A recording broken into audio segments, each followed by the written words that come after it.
Vamos a tratar el día martes el cambio del orden del día de la conformación de esta comisión pluripartidista para que inicien de acuerdo a los motivos que ponga pues el cambio del orden del día, que será investigación o a su vez evaluación.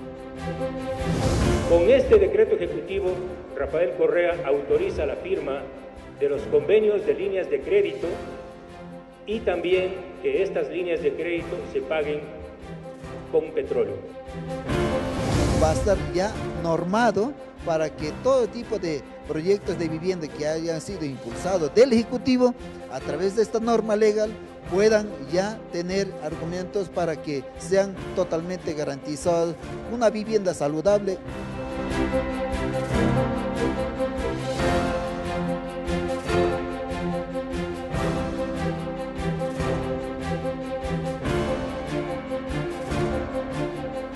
Los medios legislativos presentan TVL Noticias Emisión Dominical con Jennifer Carrera. ¿Qué tal amigos? Bienvenidos a la emisión dominical de TVL Noticias. Es un gusto poder acompañarles una semana más con el detalle de la información. Les recuerdo que puede seguirnos a través de la señal de la televisión legislativa en las provincias de Pichincha, Guayas, Azuay y Manabí y en todo el Ecuador a través de la radio de la Asamblea Nacional. Aquí empezamos con la información. Asamblea en pleno.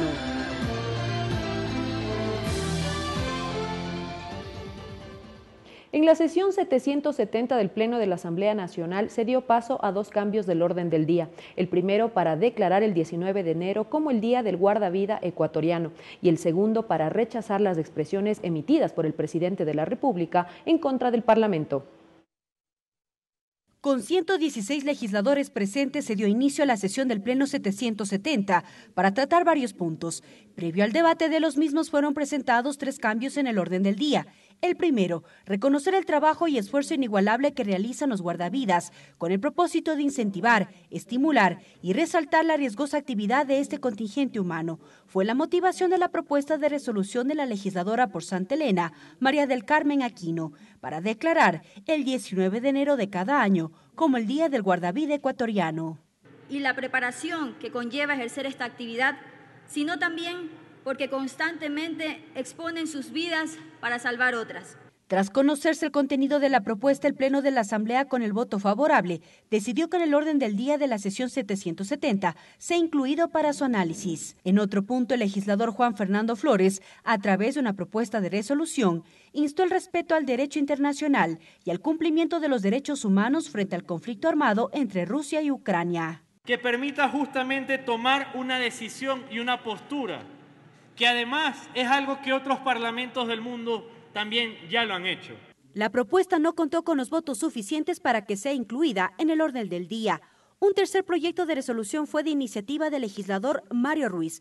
Planteó al Parlamento rechazar las expresiones por parte del presidente de la República días atrás en contra de la Asamblea Nacional. Se rechace categóricamente las expresiones generalizadas y desatilladas del presidente de la República. Los legisladores consideraron que en primera instancia debe prevalecer el rol de la Asamblea. Aquí miramos todas las sesiones, solamente intereses político-partidistas que poco o nada les interesan a la sociedad.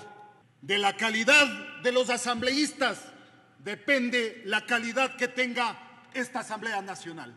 La sesión fue interrumpida luego de que el asambleísta Blasco Luna propuso incluir un cambio en el orden del día que no cumplía con los requisitos para el efecto. Es necesario evaluar a los del Consejo de Administración Legislativa, estimada presidenta, y vamos a solicitar que se incorpore en esta resolución. La presidenta de la Asamblea, Guadalupe Llori, suspendió la sesión en uso de sus competencias legales, de conformidad con el artículo 12, numeral 9, de la Ley Orgánica de la Función Legislativa por falta de garantías.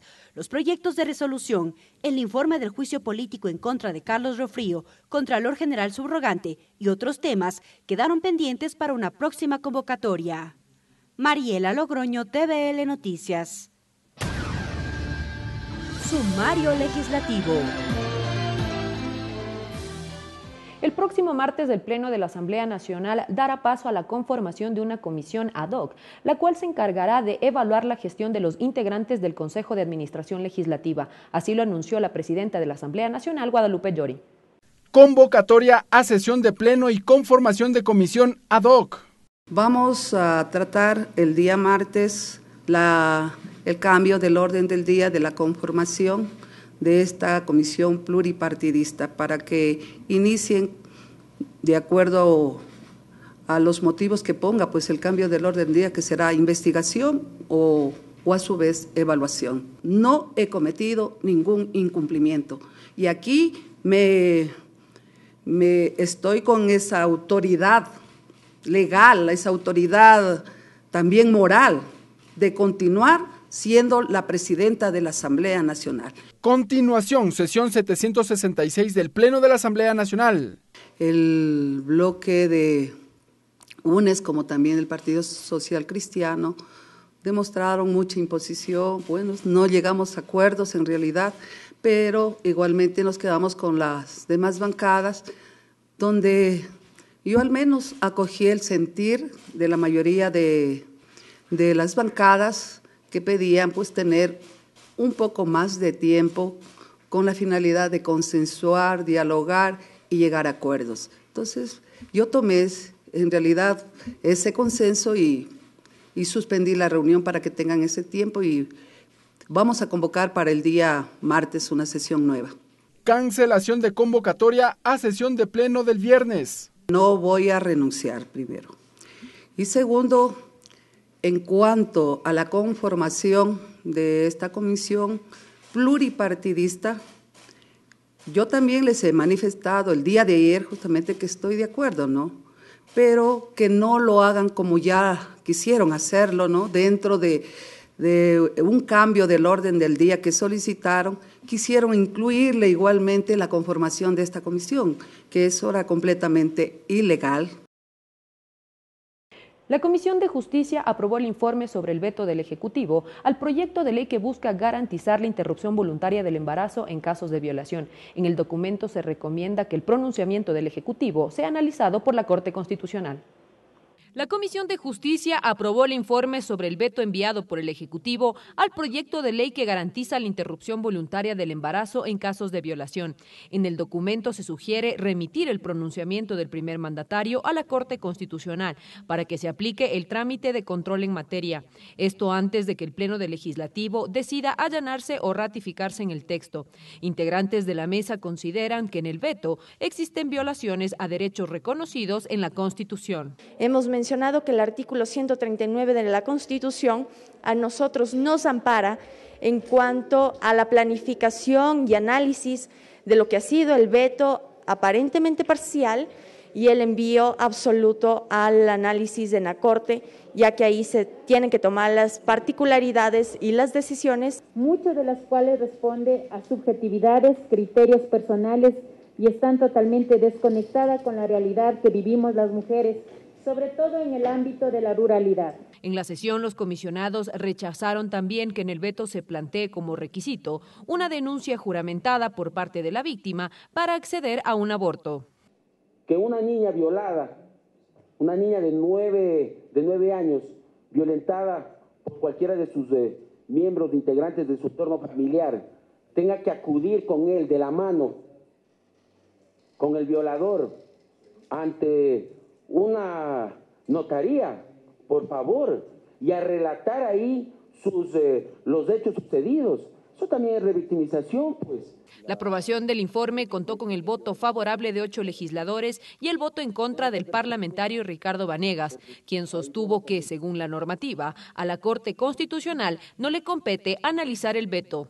En el uso de su derecho como colegislador, considera que hay un tema de inconstitucionalidad, solo él y nada más que él puede enviar. En el texto aprobado por la Comisión de Justicia, además se plantea que se suspende el plazo de 30 días que tiene el Parlamento para pronunciarse sobre el veto, mientras se desarrolla el análisis por parte de la Corte Constitucional. Jennifer Carrera, TVL Noticias. La Ley Orgánica de Vivienda de Interés Social está vigente en el Ecuador desde el pasado 25 de marzo. Esta normativa pretende dar solución a la falta de acceso a vivienda que existe en el país. En el segundo suplemento del registro oficial del pasado 25 de marzo, consta la Ley Orgánica de Vivienda de Interés Social. Se trata de una normativa legal ya vigente en nuestro país, que busca solucionar el déficit habitacional que actualmente supera los 3 millones de viviendas. Esta nueva ley fue construida al interior de la Comisión de Gobiernos Autónomos de la Asamblea Nacional. Que realmente es una demanda de toda la sociedad, en especial, como acabé de señalar, personas de atención prioritaria. Esa gente siempre nos han pedido que trabajemos por un proyecto de ley en atención a esos sectores que siempre han sido excluidos por historia. La normativa cuenta con 63 artículos y con ello se busca combatir el tráfico de tierras, así como los asentamientos irregulares y desalojos. La ley también promueve la organización cooperativa y el desarrollo de la economía popular y solidaria en la planificación, oferta y solución de la demanda habitacional. Va a estar ya normado para que todo tipo de proyectos de vivienda que hayan sido impulsados del Ejecutivo a través de esta norma legal puedan ya tener argumentos para que sean totalmente garantizados, una vivienda saludable, una vivienda digna, tal como pregona el artículo 30 de la Constitución. Va a haber una correlación, un trabajo de manera estrecha entre el Ejecutivo y los gobiernos autónomos descentralizados. Por otro lado, se amplían las competencias de los gobiernos autónomos descentralizados para la gestión de viviendas de interés social. Ahora queda en manos del Ejecutivo emitir los reglamentos necesarios para la aplicación de la norma. Ricardo Bravo, TVL Noticias. La Comisión de Fiscalización aprobó un informe en el cual se pide a la Fiscalía General del Estado que investigue a exfuncionarios de los gobiernos de Rafael Correa, Lenín Moreno y del actual presidente Guillermo Lasso. Esto por la venta de crudo a China, dentro del caso denominado Petrochina. Con 4 votos afirmativos, 3 en contra y una abstención, además del voto dirimente del asambleísta Fernando Villavicencio, la Comisión de Fiscalización de la Asamblea Nacional aprobó el informe sobre el caso denominado Petrochina. Fue el asambleísta Fernando Villavicencio quien expuso la documentación que sustenta su investigación en el caso denominado Petrochina, deuda pública y comercialización de petróleo. En este caso, las empresas estatales que suscribieron alianzas estratégicas, me refiero a PDVSA de Venezuela, estaban obligadas, de acuerdo con la normativa ecuatoriana de comercialización de hidrocarburos, a llevar el petróleo a sus refinerías. Explicó que sobre la base del decreto ejecutivo 799, suscrito por el entonces presidente de la República, Gustavo Noboa Bejarano, el exmandatario Rafael Correa se permitió la suscripción de contratos con China para la venta directa de petróleo a cambio de líneas de crédito con ese país. Afirmó que fruto de esos contratos, Petroecuador habría sufrido un perjuicio superior a los $200 millones. Con este decreto ejecutivo, Rafael Correa autoriza la firma de los convenios de líneas de crédito y también que estas líneas de crédito se paguen con petróleo. Y expuso un chat supuestamente del teléfono del exsecretario jurídico de la presidencia, Alexis Mera, en donde se pondría en evidencia la suscripción de los contratos. ¿Quieres que lo vuelva a revisar, Correa? Sí, al final sí dice. Claro, este es el decreto clave con el que el presidente de la República, violando la Constitución y la ley, autoriza a contratar deuda pública y que se pague con petróleo. Según la investigación de Villavicencio, durante los últimos 5 años la Fiscalía no avanzó en las investigaciones, mientras que el excontralor Carlos Polit, hoy detenido en los Estados Unidos acusado de presunto lavado de activos, también tendría responsabilidades. Carlos Polit y Pablo Celi desvanecen una glosa de $40 millones el año 2016 para beneficiar a la compañía Petrochina. Por eso también el excontralor Polit tendrá que responder. Fernando Villavicencio afirmó que toda la documentación será entregada a la Fiscalía General del Estado. Ricardo Bravo, TVL Noticias. Tiempo de una pausa en la emisión dominical de TVL Noticias. Regresamos con TVL Noticias Dominical luego de la siguiente pausa promocional.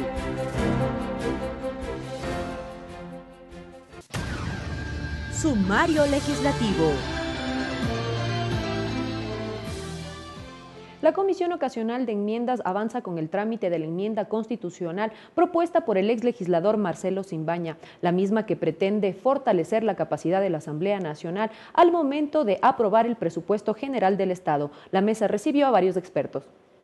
La Comisión Ocasional de Enmiendas continúa recibiendo observaciones a la propuesta de enmienda constitucional planteada por el exlegislador Marcelo Simbaña, referente a la administración, distribución, reforma compartida y aprobación del presupuesto general del Estado. En la jornada de este miércoles, la mesa recibió en primer lugar al economista Guillermo Landázuri, quien argumentó que la propuesta de Simbaña no debe ser tratada a través de una enmienda. El Congreso aprueba por sectores de ingreso y de gasto, pero no puede modificar el monto, ni puede reformar, no puede hacer cambios de partidas. Entonces, en ese sentido, si eso se quisiera cambiar, eso no puede ser a través de enmienda. El abogado Francisco Albuja, por su parte, se refirió al rol del presidente de la República como encargado de la Administración Pública Central.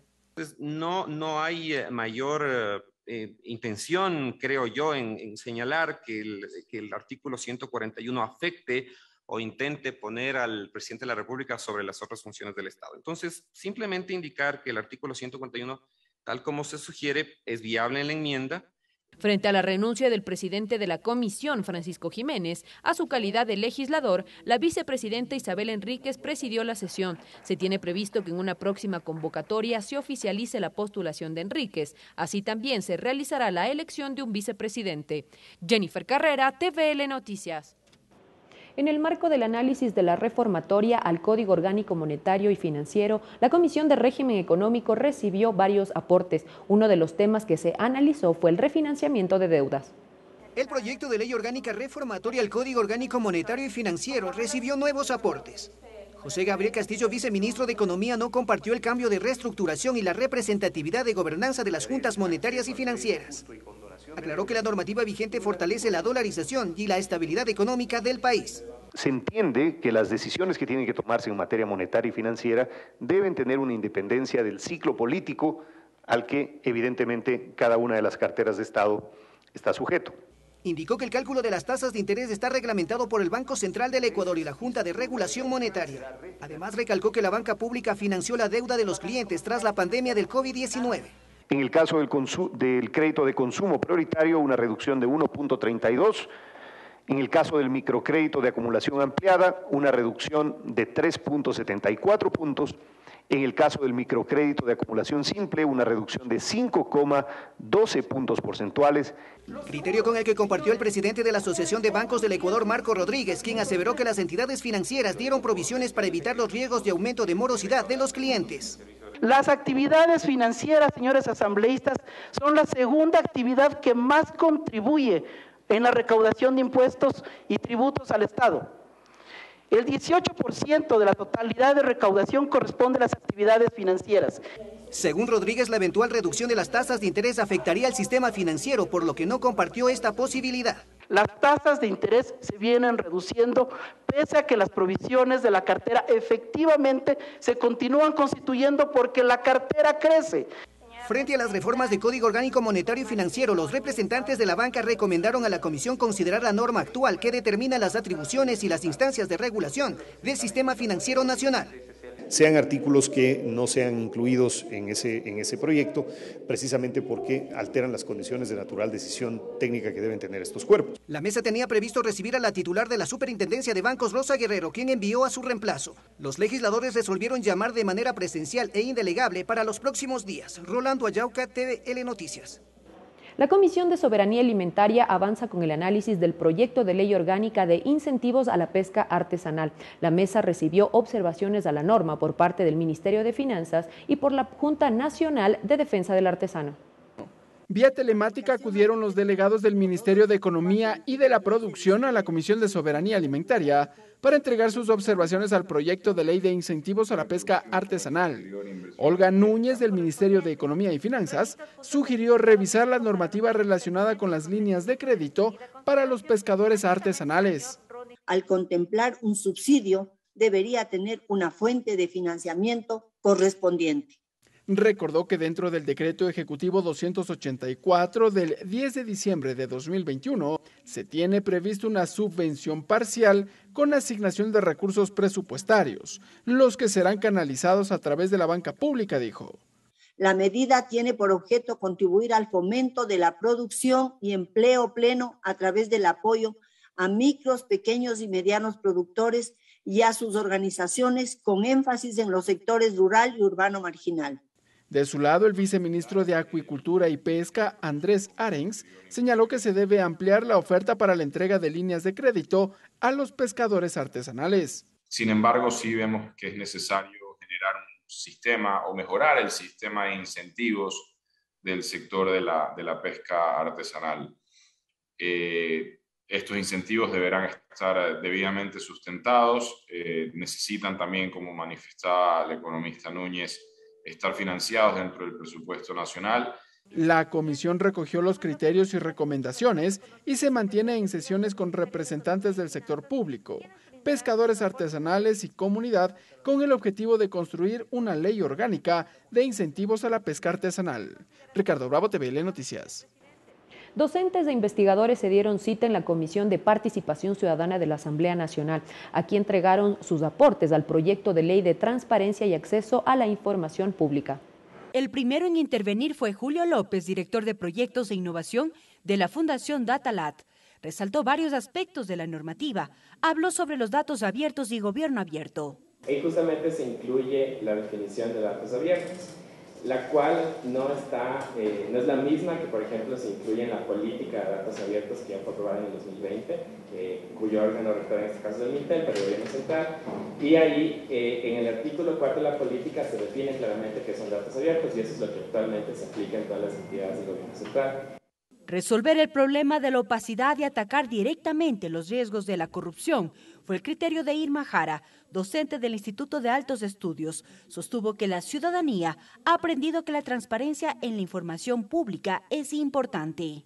Para hacer auditorías y para hacer control social, sino también para participar activamente en estos nuevos modelos de gobernanza como gobierno abierto y ser partícipe de la mejora de servicios públicos. Sin información no lo podemos hacer. Comisión también escuchó a Simón Jaramillo, delegado de la Corporación de Participación Ciudadana. Sugirió establecer normas de publicidad expresa para el Ministerio de Finanzas, al igual que todos los entes estatales que tienen este tipo de procedimientos. No solo la información institucional del Ministerio, sino información del presupuesto general del Estado. En este tema, el asambleísta Ricardo El Cuango reconoció la importancia de los aportes de cada uno de los expertos, básicamente en lo que respecta a la transparencia en beneficio de la sociedad.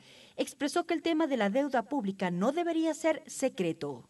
Efectivamente, el tema de la deuda pública o deuda externa es un tema que desde nuestro punto de vista no debería ser secreto. Y es más, no ha habido mayormente en otros momentos, pero también en los últimos tiempos prácticamente se han cerrado la información. La propuesta contiene 47 artículos, 8 capítulos, 7 disposiciones generales, 5 transitorias, 2 reformatorias, 1 derogatoria y 1 disposición final.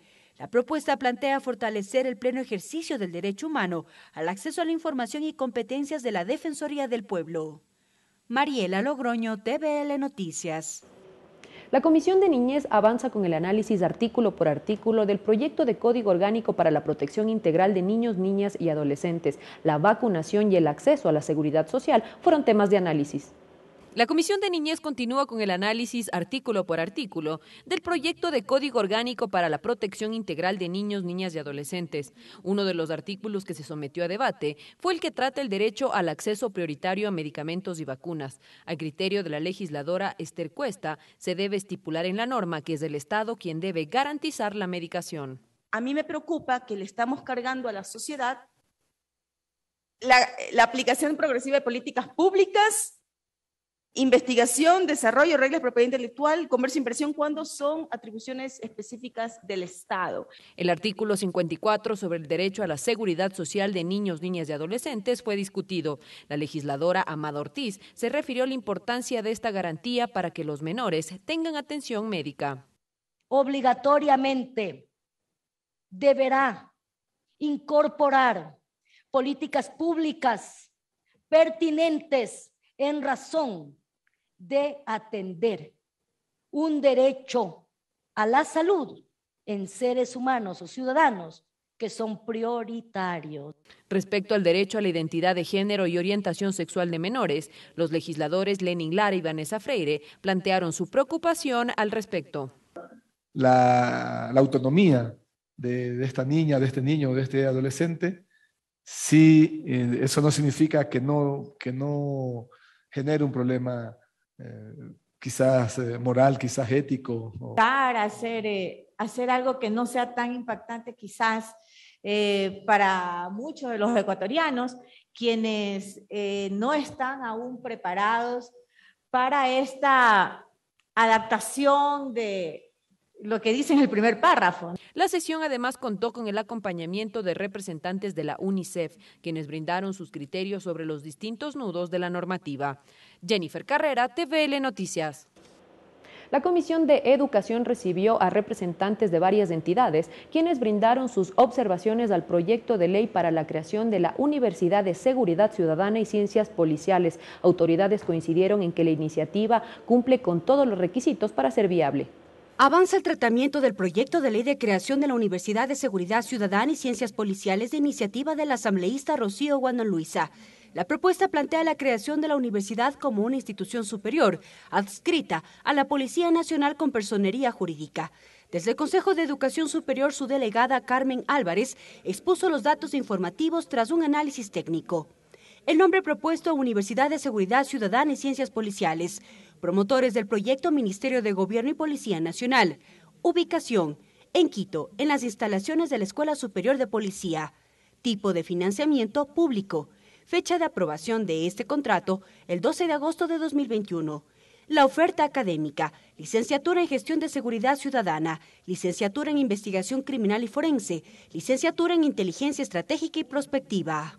Para asegurar la convivencia y evitar la inseguridad. El Consejo de Aseguramiento de la Calidad de la Educación Superior, como ente encargado del estudio técnico para la creación de la universidad, dio el visto bueno para esta nueva Universidad de Ciencias Policiales. Su delegado, Gustavo Estrella, explicó los criterios considerados. Con el carácter de favorable este proyecto para que continúe con el trámite correspondiente. Tras estas intervenciones, el presidente de la comisión, Manuel Medina, hizo cuestionamientos al financiamiento de la universidad. Sí queremos actuar fundamentadamente relacionado en especial en cuanto a recursos. Hubo criterios de qué pasa en cambio en la región amazónica. Son varios años que esperan tener universidades, pero que no hay respuesta. Y para la región amazónica nos ponen tiempos tan largos. ¿Qué nos quieren seguir viendo a la Amazonía? Solo cuando les conviene tienen los recursos. Se han olvidado que los jóvenes de la Amazonía también tienen derecho a educarse. La comisión prevé convocar a los representantes del Ministerio de Gobierno y del Comando General de la Policía Nacional. Mariela Logroño, TVL Noticias. Voces y opiniones. La Comisión de Soberanía Alimentaria prepara los informes para primer y segundo debate de la Ley de Pesca y la Ley de Incentivos a la Pesca Artesanal respectivamente. Entregó detalles sobre estos documentos el legislador Javier Santos en nuestro programa Tercer Debate. Tras más de un año de vigencia, la Ley de Pesca ya experimenta un primer proyecto de reforma. Durante el programa Tercer Debate de esta semana, el asambleísta Javier Santos confirmó que la Comisión de Soberanía Alimentaria del Parlamento ecuatoriano ya trabaja en la propuesta. Hay otros componentes que ya tienen parte de su ejercicio no de ahora, vienen haciendo su actividad hace más de 50 años, que son las otras pesquerías. Estas otras pesquerías no están en esta ley. La ley de pesca está vigente en el Ecuador desde el 2020 y se debe revisar varios artículos. Uno de ellos, la definición de pescador artesanal e industrial, lo cual todavía es ambiguo, explica el legislador Santos. Entonces, si acá dice que la actividad es predominantemente manual y los pescadores quieren seguir haciendo su actividad artesanales, quieren seguir haciéndola de manera manual, el 107 ya establece que puede tecnificarse. Nosotros queríamos cambiar el artículo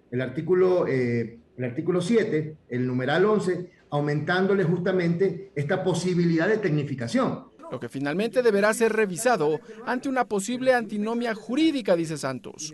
Por otro lado, la Comisión de Soberanía Alimentaria ya trabaja en otro proyecto de ley, uno que otorgue incentivos a los pescadores, detalla el legislador.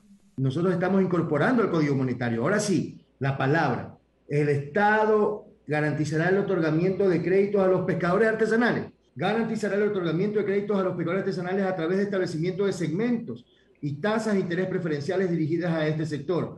Alrededor de estos proyectos de ley, la Comisión de Soberanía Alimentaria elabora los informes para su discusión en el Pleno de la Asamblea Nacional. Ricardo Bravo, TVL Noticias. Hasta aquí la emisión dominical de TVL Noticias. Gracias por acompañarnos. Que tengan un excelente inicio de semana.